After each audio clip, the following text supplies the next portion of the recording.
श्री सीतारामचंद्राभ्याम नमः। श्रीमद्वाल्मीकीय रामायणं बालकांडं ४० सर्गः।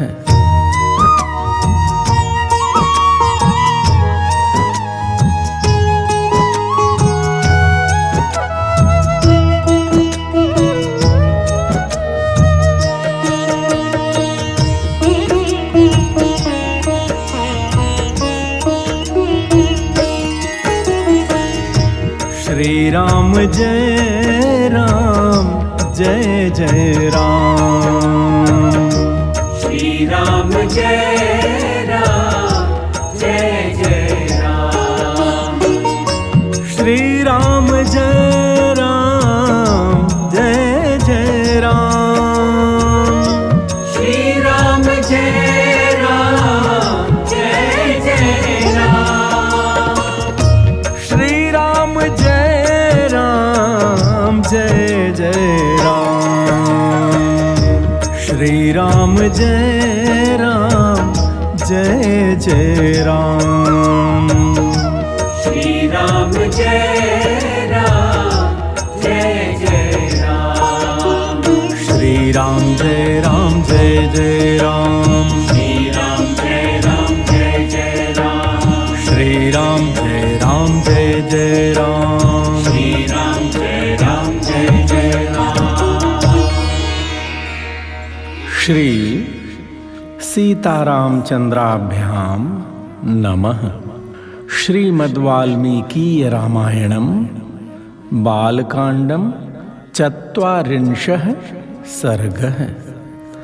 सगर पुत्रों के भावी विनाश की सूचना देकर ब्रह्मा जी का देवताओं को शांत करना, सगर के पुत्रों का पृथ्वी को खोदते हुए कपिल मुनि के आश्रम पहुंचना और उनके रोष से जलकर, कपिल मुनि के क्रोध से जलकर भस्म होना। प्रेमी जनों, इस दिव्य कथा को 40वें सर्ग में श्रवण कीजिए। जय सिया राम।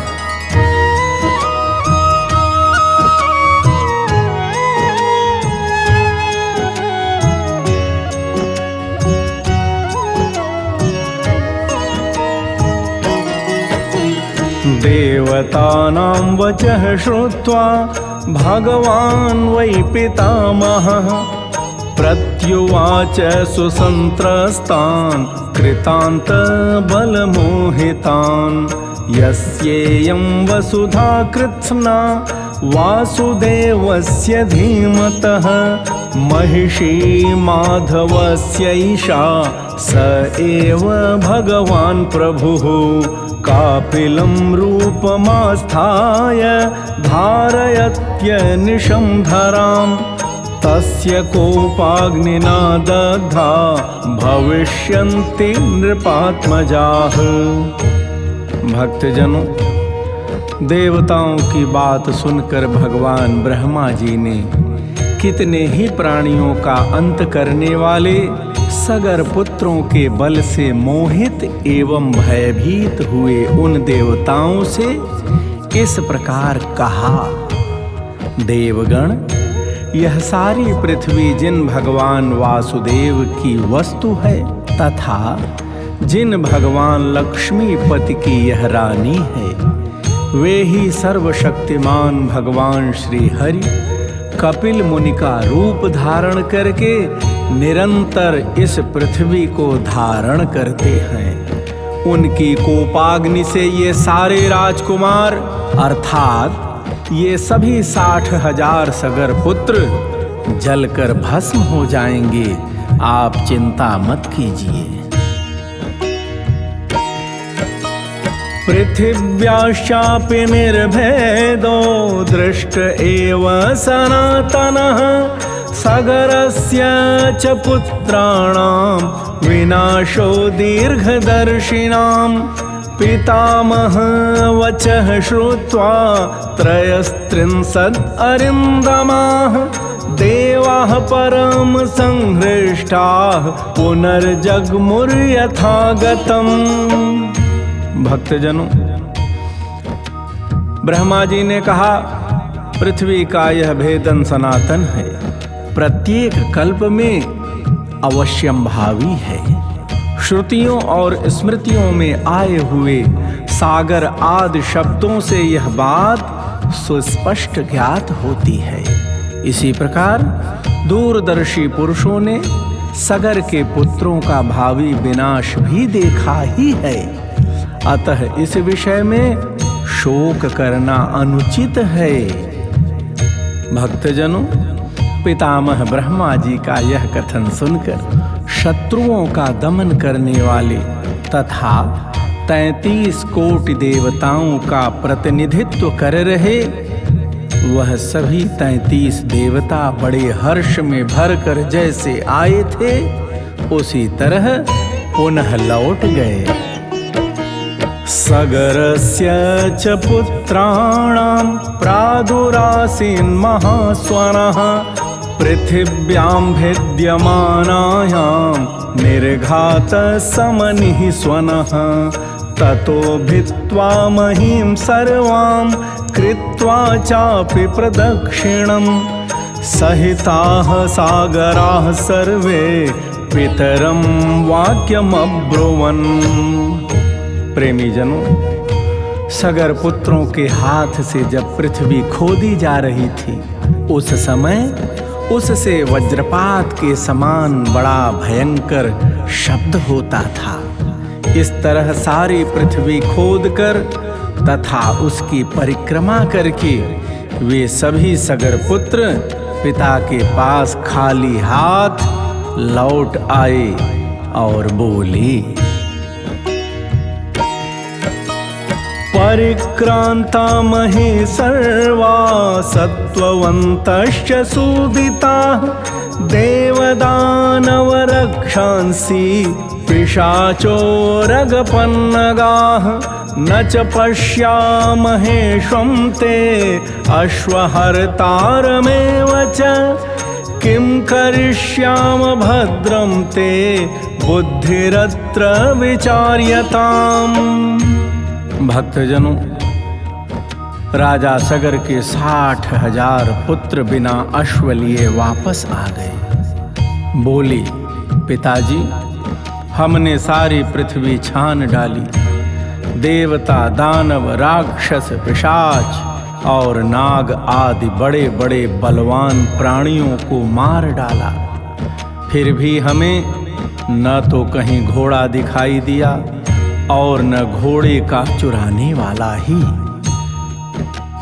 आपका भला हो, अब हम क्या करें?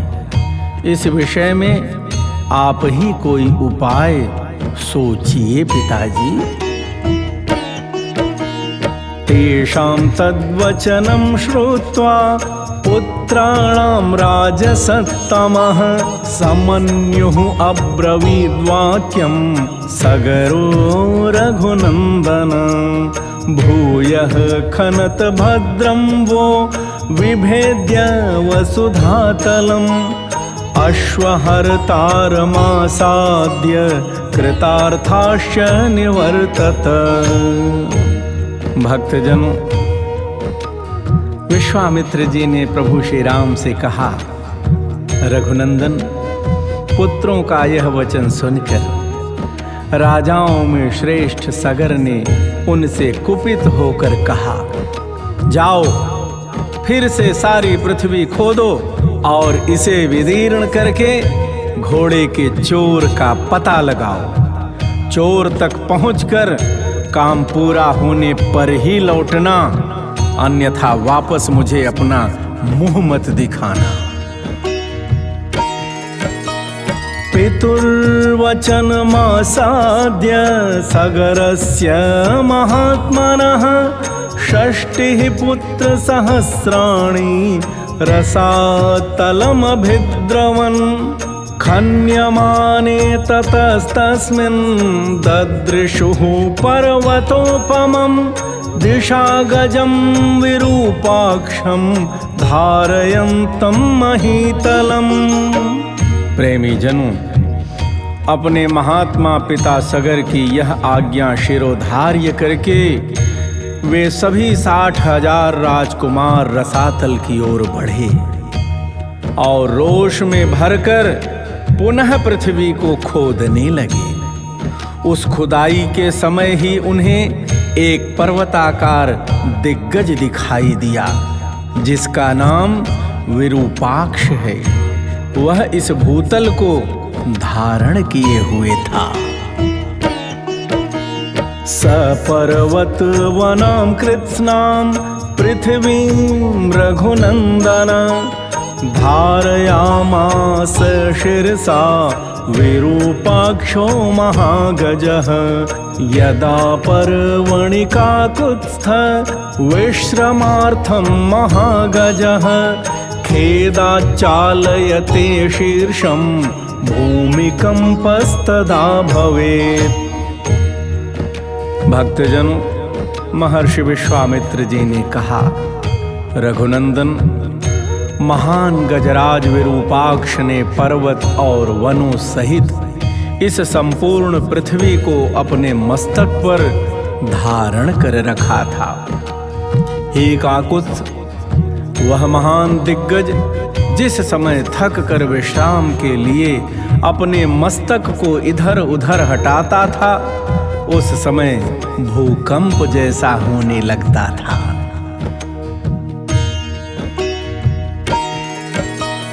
ते तं प्रदक्षिणं कृत्वा दिशापालं महागजं मानयन्तो हि ते राम जगमुर्भित्वा रसातलं ततः पूर्वां दिशं भीत्वा दक्षिणां बिभिदुः पुनः दक्षिणस्याम् अपि दिशि ददृशुस्ते महागजम्।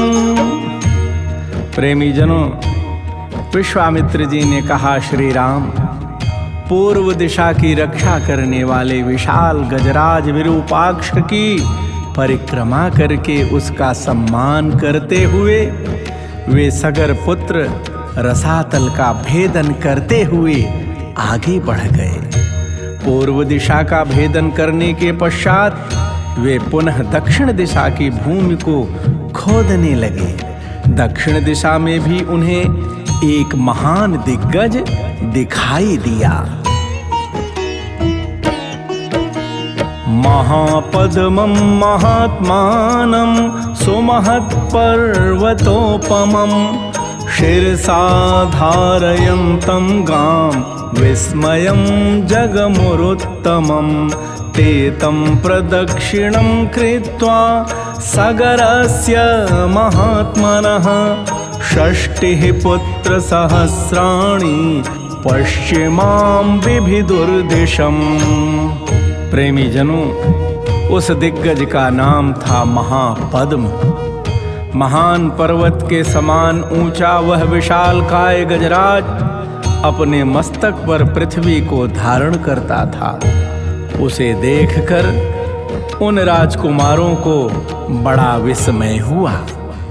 महात्मा सगर के वे 60,000 बलशाली पुत्र उस दिग्गज की परिक्रमा करके पश्चिम दिशा की भूमि का भेदन करने लगे। पश्चिमायामपि दिशि महान्तम् अचलोपमं दिशागजं सौमनसं ददृशुस्ते महाबलाः ते तं प्रदक्षिणं कृत्वा पृष्ट्वा चापि निरामयं खनन्तः समुपाक्रान्ता दिशं सोमवतीं तदा।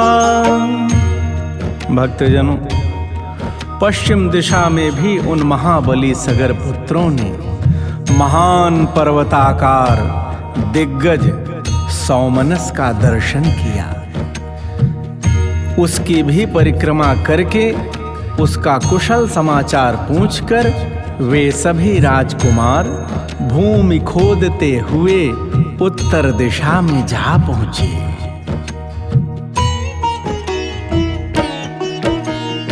उत्तरस्यां रघुश्रेष्ठ ददृशुर्हिम पाण्डुरं भद्रं भद्रेण वपुषा धारयन्तं महीमिमां समालभ्य ततः सर्वे कृत्वा चैनं प्रदक्षिणं षष्टिः पुत्रसहस्राणि बिभिदुर्वसुधातलम्। भक्तजनों, महर्षि विश्वामित्र जी ने कहा, रघुश्रेष्ठ, उत्तर दिशा में उन्हें हिम के समान श्वेत भद्र नामक दिग्गज दिखाई दिया, जो अपने कल्याणमय शरीर से इस पृथ्वी को धारण किए हुए था। उसका भी कुशल समाचार पूछकर राजा सगर के वे सभी 60,000 पुत्र उस दिग्गज की परिक्रमा करने के पश्चात भूमि खोदने के काम में जुट गए।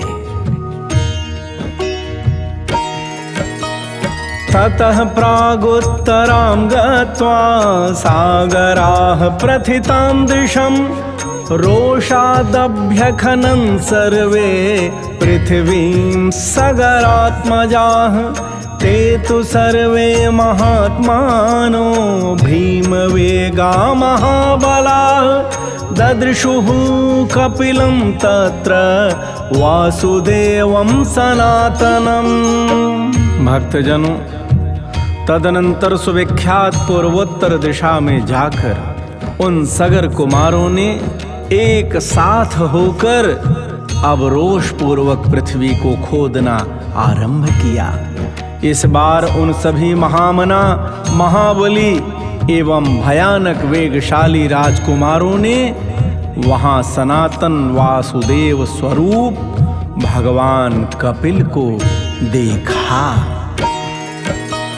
हयं च तस्य देवस्य चरन्तम् अविदूरतः प्रहर्षम् अतुलं प्राप्ताः सर्वे ते रघुनन्दन। ते तं यज्ञहनं ज्ञात्वा क्रोधपर्याकुलेक्षणाः खनित्रलाङ्गलधरा नानावृक्षशिलाधराः अभ्यधावन्त संक्रुद्धाः तिष्ठ तिष्ठेति चाब्रुवन् अस्माकं त्वं हि तुर्गं यज्ञियं हृतवानसि। भक्तजनों, विधि का विधान देखिए। जिस अश्व के कारण राजा सगर के 60,000 पुत्रों ने पूरी पृथ्वी को 2 बार खोद डाला, न जाने कितने जीवों का वध हुआ, वही अश्व, वही राजा सगर के यज्ञ का घोड़ा भगवान कपिल के आश्रम में आसपास ही चर रहा था। विश्वामित्र जी ने कहा, रघुनंदन, उसे देखकर उन सबको अनुपम हर्ष प्राप्त हुआ।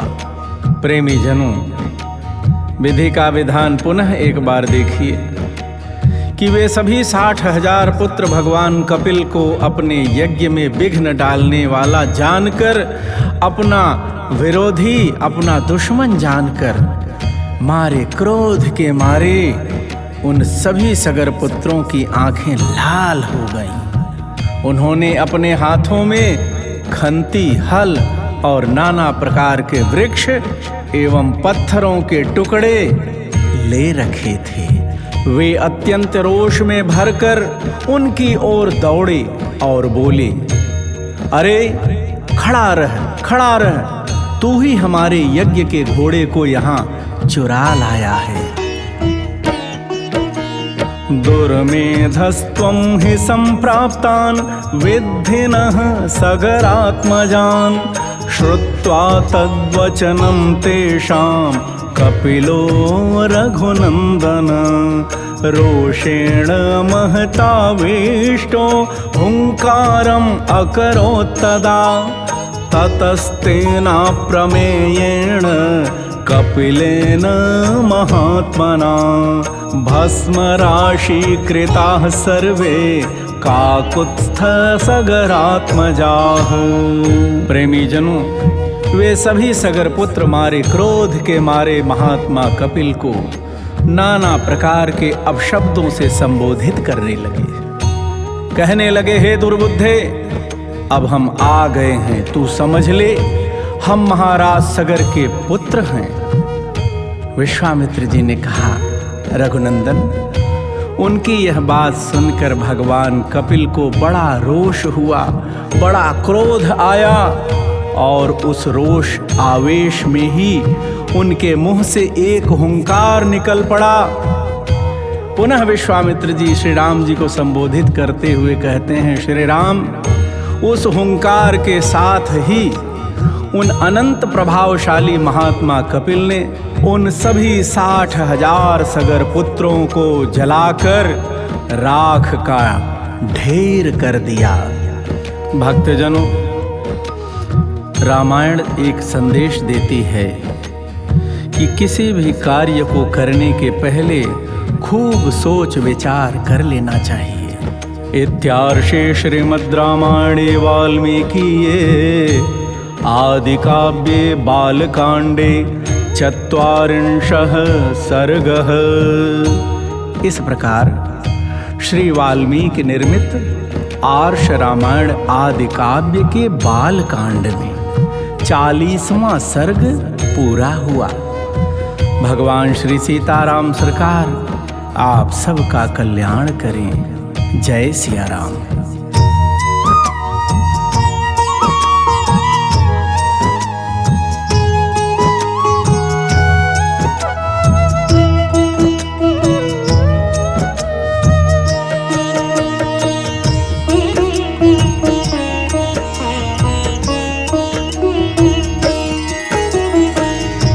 श्री राम जय राम, जय जय राम।